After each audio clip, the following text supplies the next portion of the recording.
ini bener nggak sih Tuhan yang saya sembah kayak gitu, ini bener nggak sih ajaran yang saya lakukan, pertanyaan umum seperti itu ya, sampai akhirnya mencari dan itu nggak sebentar ya, 5 tahun lebih ya saya mencari. Oh, berarti tahap pencarian ke agama itu 5 tahun ya?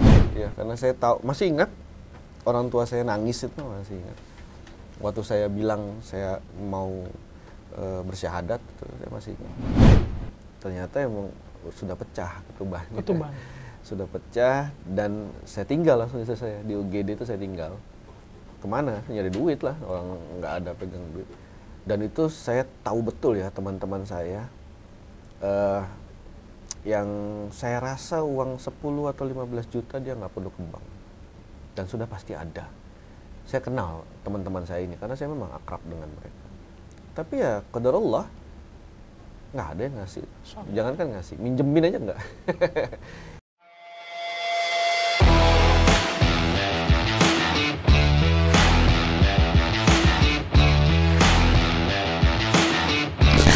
Assalamualaikum warahmatullahi wabarakatuh. Hari ini kita ketemu lagi dalam acara Sahabat PJ Talk. Sekarang kita mau ke tempat salah satu personal band. Beliau dengar kabar sudah hijrah. Padahal ketika kita sudah lahir, itu kita sudah beragama. Agama kita Islam, dan sekarang pun kita Islam, mati dalam keadaan Islam. Yang penting selama Tuhan kita Allah dan Nabi kita Muhammad SAW, jangan cari perbedaan, tapi cari persamaan. Shallu ala Nabi.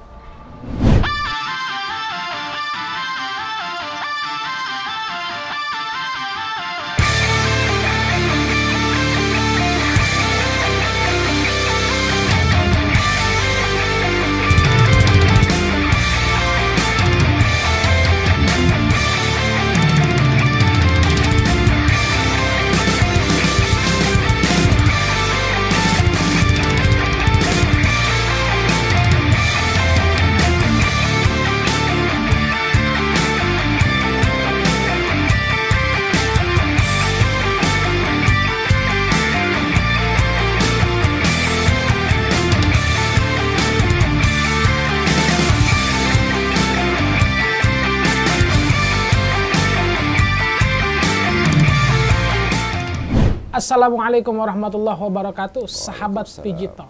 Hari ini kita, Masya Allah, datang ke tempat orang yang sangat luar biasa. Sekarang sudah menggunakan sunnah, yaitu jenggot dan kopiah. Walaupun kopiahnya warnanya hitam, kita tidak cari perbedaan, tapi cari persamaan. Allah. Yang lebih kerennya adalah badannya bertatoan. Tapi sekarang religi, kok bisa? Siapa sih beliau? Ini dia. Masya Allah. Namanya Bli Dewa atau Ustadz Dewa. Udah sehat, sehat berarti. Masya Allah. Alhamdulillah. Nah, beliau adalah seorang musisi juga, seorang musisi yang sekarang kalau orang bilang tobat juga nggak boleh ya. Nanti takutnya, jadi ada dua hal. Takutnya kalau dibilang musisi tobat, wah berarti musisi jelek semua. Oh iya. Atau dibilang artis hijrah, oh berarti artis jelek semua. Ini nggak boleh. Nggak boleh. Jadi kita nggak boleh tuh. Nah, kesibukannya sekarang apa nih Ustadz Dewa? Ini anak Ustadz Dewa, Bang Dewa, Dewa atau aja. Dewa ya? Dewa aja. Jadi Masya Allah. sejauh ini alhamdulillah masih aransemen lagu, masih di studio rekaman untuk beberapa teman-teman selebritis, masih bikin lagu di saya, masih rekaman di saya. Ya alhamdulillah, termasuk juga lagu-lagu religi, insya Allah. Insya Allah. Nah, sampulnya kan minta maaf, kita lagi bahas sampul pertama. Ini kan sampul ada warna di tangan. Kira-kira ketika batik celup ya. Batik. Nah, ketika punya batik celup kan pas sholat orang pasti ngeliatin. Oh pasti. Apa komentar dari orang? Lu masih bertato tapi sholat, atau ada kira-kira ada sindiran apa yang lumayan kena ke hati kan? Ya, tipis-tipis ya. Jadi gini, saya pernah nih ada pengalaman kalau saya kalau lagi mau ngisi di masjid atau ada satu masjid tertentu memang mengundang saya, kemudian saya pakai gamis.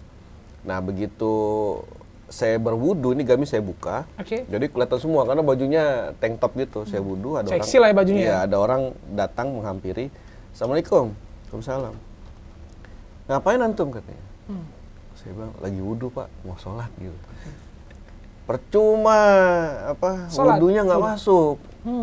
Saya bilang ya mudah-mudahan Allah terima tobat saya pak, nggak apa-apa lah gitu. Akhirnya wudu, ya sudah saya sudah ingatkan gitu, pergi sudah selesai waktu itu sholat asar. Seperti biasa, DKM masjidnya itu langsung bicara depan jamaah, karena penuh karena ini masjid Jami. Seperti biasa jamaah sekalian, setiap bada asar kita adakan pengajian. Hari ini kita membahas tentang Sirah Nabawiyah. Alhamdulillah Ustadz sudah hadir. Biar tidak berlama-lama waktu, Fadal Ustadz silakan ngisi. Saya bangun kan, ngisi. Itu yang tadi negor di kamar mandi dia gini. Kok begini? Ya itulah pengalamannya sampai akhirnya selesai ceramah itu dipeluk sama dia, minta maaf segala macam. Memang waktu awal-awal saya untuk berangkat dakwah ngerasa nggak pantas. Karena apa? Kok badan saya kayak begini segala macam. Bahkan saya sempat kontak beberapa teman-teman saya yang mereka punya organisasi dan punya program untuk hapus tato. Pernah. Tapi begitu lihat seluruh badan penuh, dia bilang, wah bisa meledak bang mesin saya. Dan itu kan harus suntik. Jadi itu nanti ada kans lebih besar untuk terkena kanker kulit. Dari mulai suntik sampai paparan laser itu loh. Alat penghilang tato itu saya sampai waktu itu konsultasi ke dermatologis waktu itu, gimana ini kok nggak, nah, akhirnya mereka kasih saran, ya sudah biarkan. Memang sedih waktu itu, sedihnya apa, aduh gimana ya orang ngelihat saya kayak begini gitu. Tapi alhamdulillah waktu itu kalau seingat saya tuh langsung dihubungi oleh DLN, Dai Lapas Nasional. Nah itu ditunjuk resmi dari MUI sama Kemenham. Untuk di seluruh lapas-lapas di Indonesia. Akhirnya sudahlah, mau aja kalau emang ini untuk urusan dakwah, ayo. Tapi suatu ketika itu langsung di sebuah lapas yang high maximum security, satu level dengan Nusa Kambangan, yaitu Gunung Sindur. Jadi situ tempat terdakwa mati, seumur hidup, atau para warga binaan yang terduga teroris, di situ banyak. Saya bilang terduga ya? Terduga. Saya bukan amat teroris tuh, bukan. Jadi semuanya terduga semua. Jadi begitu saya sampai sana, saya bilang, wah ini gawat ini. Pertama kali kan bingung. Begitu masuk ke lingkungan masjid, penuh. Masjidnya penuh. Dan itu pun kepala lapasnya bingung. Dia bilang, Ustadz, nih mohon maaf sebelumnya, kenapa? Kita udah ngundang Ustadz sering, sebulan 2 kali, sebulan 3 kali, itu sering. Kan setiap minggu ada kayak yang hadir, tapi nggak pernah selama ini. Allah. Tapi kenapa giliran Ustadz datang kok penuh kayak gini? Mungkin saya mikir gini, mungkin karena tato. Iya, mereka bilang gini, teman kita nih, teman kita udah tobat. Kita dengerin. Mungkin itu, nah, dari situ saya berpikir, oh mungkin sesuatu yang haram ini saya tetap bisa gunakan untuk mengembalikan orang ke jalan Allah. Luar biasa. Jadi kan makanya saya bilang ke DKM masjid itu, Pak, berbahagialah kalau ada di masjid Bapak orang bertato, orang dengan piercing banyak, atau ya kelihatan dia orang-orang anak jalanan atau apa, terus mereka sholat. Harusnya bahagia Pak, berarti masjid Bapak berhasil. Masya Allah. Jangan diusilkan. Kayak saya ada teman-teman namanya pengajian, pernah dengar? Pengajian. Itu anak pang semua. Oh, pengajian. Iya, anak pang semua. Jadi rambut masih diri semua. Dan abang tahu nggak itu pakai apa rambut biru gitu? Belum. Lem kayu bang. Allah. Makanya saya bilang kalau mau datang sholat jamaah harus duluan, karena supaya di saf pertama. Enggak, karena di saf pertama. Kan kasihan kalau saf kedua atau ketiga yang depannya lagi sujud semua nih, apa nih yenggol-yenggol, kan rambut dia. Jadi mendingan pertama lawannya dia kan tembok atau kosong depannya. Jadi itu alhamdulillah, dan mereka juga selalu curhat. Kita kepingin bang sholat di masjid, kita kepingin jamaah di masjid, tapi baru buka sepatu udah diusir. Pergi. Karena apa? Dianggap menerima ya. Karena kan ini belel segala macam. Jadi penampilan tetap masih nomor 1 ya. Iya, itu yang disayangkan. Padahal itu karena pacarnya nyarinya perbedaan. Iya. Bukan persamaannya la ilaha illallah wa Muhammad Rasulullah. Iya, jadi saya selalu bilang gini. Ini istilah saya sendiri ya. Jangan disalahartikan, istilah saya sendiri. Masjid atau sholat ini buat orang-orang yang banyak dosanya. Ini orang-orang yang datang, ini orang-orang yang ngerasa berdosa, kenapa diusir? Iya. Kenapa disuruh pulang? Tapi benar memang kan itu adalah sifat manusia kepada Allah untuk penghambaannya. Iya, itulah. Nah, Masya ini Allah. bicara tato, kapan mulai pertama ditato? Nah, Kenapa? Nato dulu gitu. ya karena apa ya, di kampung saya di Bali itu lumrah sekali. Oke. Bahkan tato seperti ini tuh masih bisa jadi PNS, masih bisa jadi ya yang selama ini kita anggap wah dia nggak bisa jadi karyawan atau pegawai begini, itu masih bisa. Ya. Pegawai apa restoran besar atau apa itu masih bisa. Dan itu sudah hal yang lumrah.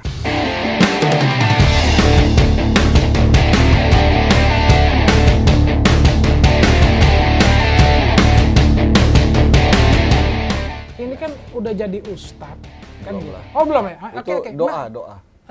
Muridnya ustadz lah. Ya, siap. Muridnya ustadz tapi suka main musik. Nah, pertanyaannya punya bakat musik dari mana nih, Bang? Kayaknya dari orang tua sih. Orang tua ya? Ayah itu seniman dia. Oke, Tapi musisi. sebetulnya dia seniman karawitan sama tari. Oke. Bahkan sekarang dia bisa dibilang guru besar ya untuk apa seni karawitan dan tari itu, karena punya sanggar sendiri dan sekarang sudah di Bali. Oke. Kalau dulu sempat di Jakarta, sempat di IKJ gitu, tapi sekarang sudah di Bali. Masa tuanya katanya mau di kampung. Nah, alhamdulillah masih diterima. Kapan mulai pertama main musik, Bang? Musik itu Secara dari profesional? kalau mulainya itu SMP, dari SD lah. SD udah main SMP. musik? Sudah belajar gitar. Ini jadi matinya bukan disadatin taruh alat musik. Allah sallallahu. Nah, secara profesional itu mungkin sekitar tahun 2006 ya kalau 2006. Tapi dari kecil sudah main musik. Sudah. Suka Karena apa? seneng aja. Dulu Gitar. gitar. Ya? Dulu gitar. Pernah dulu kecil les piano gitu segala. Jadi semua tuh dari yang klasik-klasik udah nyobain semua. Tapi emang orang kalau bisa main musik tuh maco sih. Nah, iya, Masya Gitu Allah. ya. Banyak pacar ya.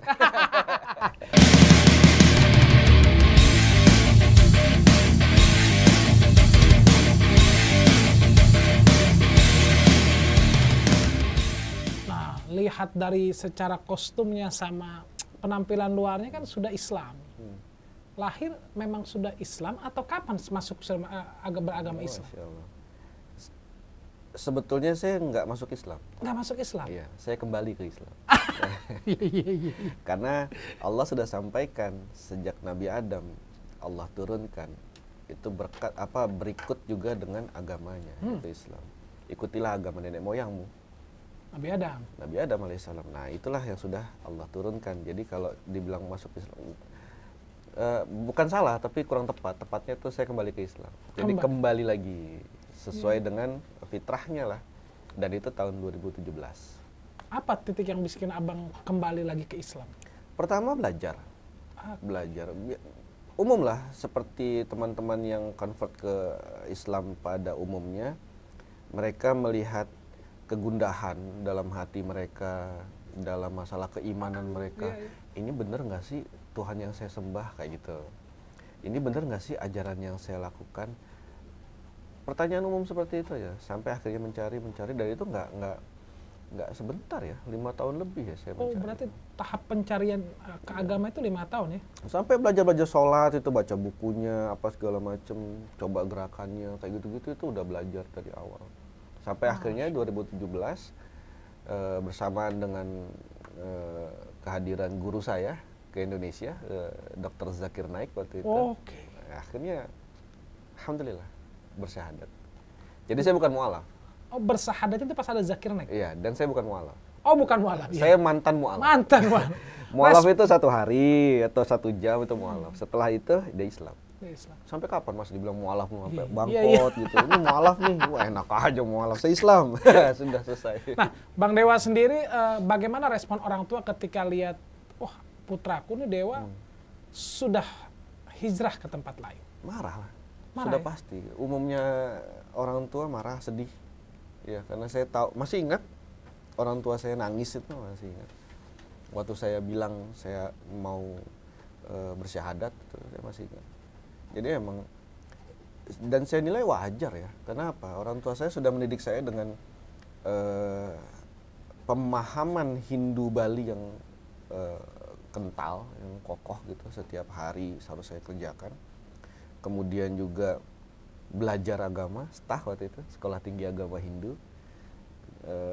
Ya harapan mereka ya saya menjadi imamnya mereka lah untuk memahami dan mengerti tentang agama Hindu. Tapi malah justru berpindah ke agama Islam. Oke. Tapi alhamdulillah sih sekarang sudah lebih baik ya, lebih baik. Bahkan saya kan sering disindir gitu, potong jenggotnya kayak teroris gitu. Oh saya nggak bilang loh. Kenapa? Padahal saya punya kakek, itu jenggotnya sampai perut, lebih panjang, tapi nggak pernah dibilang teroris. Tapi kenapa kalau Islam itu diidentikan ya. Tapi insya Allah kita klarifikasi bahwasanya jenggot itu sunnah. Jenggot sunnah. Kalau yang bilang jenggot itu teroris ya itu tinggal pemahaman mereka aja. Ya, Bang yang lucunya itu geng-geng motor Harley di luar negeri itu sunnah semua. Tinggal bersahadat ya. Iya, tinggal syahadat. Sunnah udah dia kerjakan. Dan di Bali itu banyak. Di Bali itu banyak bule-bule kayak gitu pinggir pantai gitu. Dia lagi jenggotnya tuh panjang-panjang. Okay. Dan itu keren ya, maco aja. Jadi seneng. Dulu kan rambut saya panjang, hampir sepinggang rambut saya. Ya kalau di panggung tuh ya mainin rambut, jenggot nggak ada. Nah sekarang saya balik, rambutnya atas pendekin, jenggot panjangin. Saya jenggotnya maksimal gitu. Ujian apa terberat ketika Dewa masuk dalam agama yang baru, agama Islam? Itu kalau ditanya ujian terberat, banyak ya. Tapi yang buat saya terberat itu keluarga. Oh, keluarga. Keluarga, karena keluarga besar semua di Bali. Semua, karena ibu saya Bali, bapak saya Bali, nggak ada campuran sama sekali. Oh, beli nih berarti ya? Iya, dan dua-duanya tok-tok Hindu Bali. Dua-duanya, ayah dan ibu saya, semua keluarganya. Jadi udah pasti pertama keluarga. Kedua, tentang agama Islam ini sendiri, ya wajarlah seorang mu'alaf, bahkan banyak yang pernah saya syahadatkan, alhamdulillah. Itu baru 1 hari syahadat, besoknya dia nelpon nanya, "Bang, teman sekantor saya nanya, saya Islamnya NU apa Muhammadiyah ini?" Sempat dijawab sama teman-teman nggak ketika masuk? Oh, udah pasti, apalagi datang studio, kan banyak teman-teman studio nih, maaf nih, teman-teman artis yang sudah punya nama. Ajak, akhirnya hijrah, keluar dari bandnya. Keluar dari bandnya. Kadang-kadang teman-teman studio ngeliat saya datang, siapa lagi lo mau ajak? Ada aja kayaknya sentimennya. Saya bilang, bukan musisi yang salah, bukan musisi, tapi kadang-kadang dunia yang sedang digeluti itulah yang jadi masalah, lingkungannya. Contoh, saya bikin lagu, grup band, terus main musik. Ya nggak usah dipungkiri kalau teman-teman dengar semua lagu-lagu saya, ya mudarat lah. Ngajak pacaran, ngajak zina, ngajak bermesraan yang bukan muhrim, segala macam.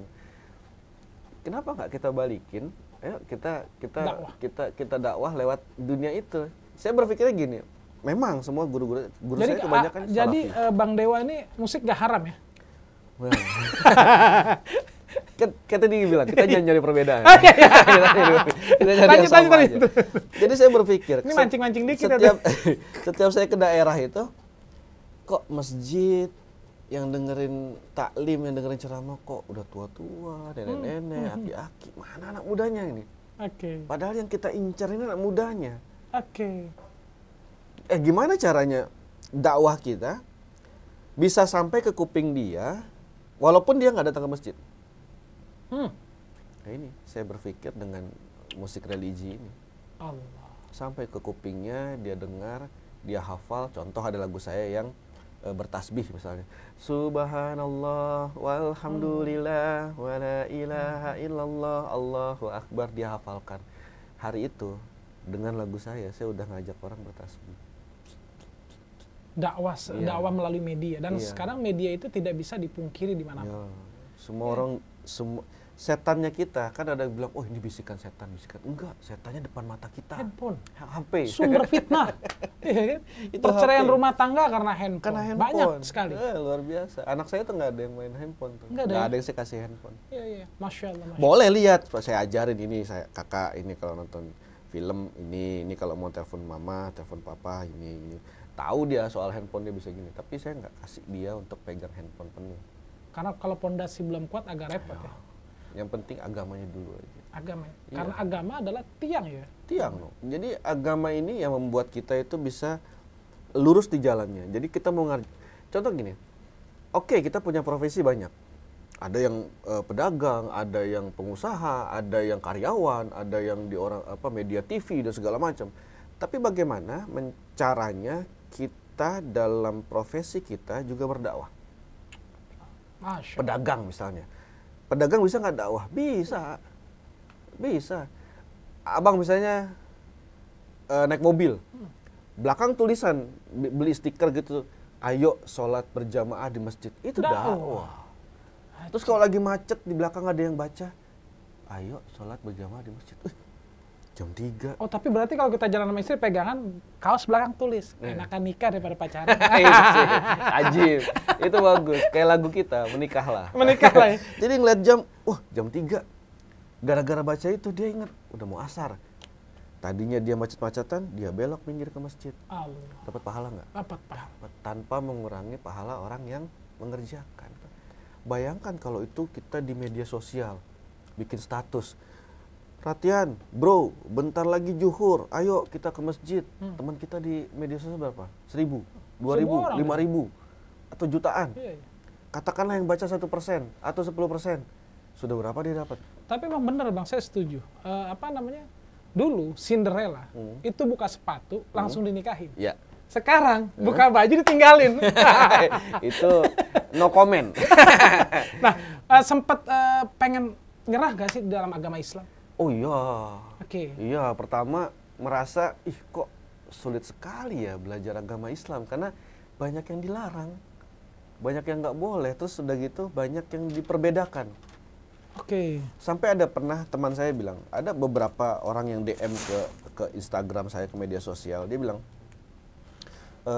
Bang, abang nggak usah capek-capek berdakwah mempersatukan umat Islam. Nanti kalau Imam Mahdi udah datang juga bersatu sendiri. Saya bilang, nunggu sampai kapan? Ini kan perkara pahala ini kan perkara siapa yang mau ambil. Betul. Ya. Kayak kita duduk berdua, ada pengemis tua lewat. Ini siapa cepet-cepetan mau ngambil pahalanya? Allah. Bukan nunggu-nungguan. Biarin deh. Juga dia bisa nanti ada yang ngasih. Karena rezekinya udah Allah atur.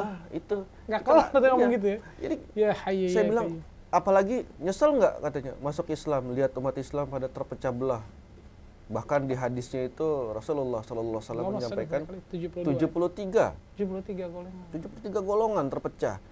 Dan siapa yang benar? Mereka yang mengikuti Al-Quran dan Sunnah. Gimana Islam terpecah-pecah kayak gitu? Saya bilang, mempersatukan umat Islam itu bukan mempersatukan 73 golongan ini, tapi membawa umat-umat Islam ini untuk kembali yang ke satu ini. Yang dianjurkan oleh Rasulullah SAW, yaitu yang mengikuti Al-Quran dan hadis. Bukan menyatukan 73 ini, tapi ngebawa mereka, ini loh, ini yang benar nih, ayo kita bawa. Itu yang kita mau angkat. Mempersatukan umat itu maksudnya begitu, bukan mempersatukan semua golongan jadi satu. Ini nggak akan bisa. Karena mereka beda semua. Jadi terus juga nunggu Imam Mahdi. Masih hidup ente. Nunggu Imam Mahdi tahun berapa belum tahu kita. Ya udah, saya perkara yang kita bisa lakukan, mumpung saya masih didengar, mumpung masih bisa dilihat orang, ya saya kerjakan. Itu saja sih, insya Allah. Jadi gunakan semuanya, media atau apapun yang kamu punya untuk berdakwah. Ternyata emang sudah pecah ketubannya. Sudah pecah, dan saya tinggal langsung istri saya. Di UGD itu saya tinggal. Kemana? Nyari duit lah, orang nggak ada pegang duit. Dan itu saya tahu betul ya, teman-teman saya, yang saya rasa uang 10 atau 15 juta dia nggak perlu ke bank. Dan sudah pasti ada. Saya kenal teman-teman saya ini karena saya memang akrab dengan mereka. Tapi ya qadarullah, nggak ada yang ngasih. Jangankan ngasih, minjemin aja nggak. Terus 2018 memutuskan untuk menjadi pendakwah. Ya. Ada cibiran nggak sih atau ujian dalam memulai? Oh ya pasti.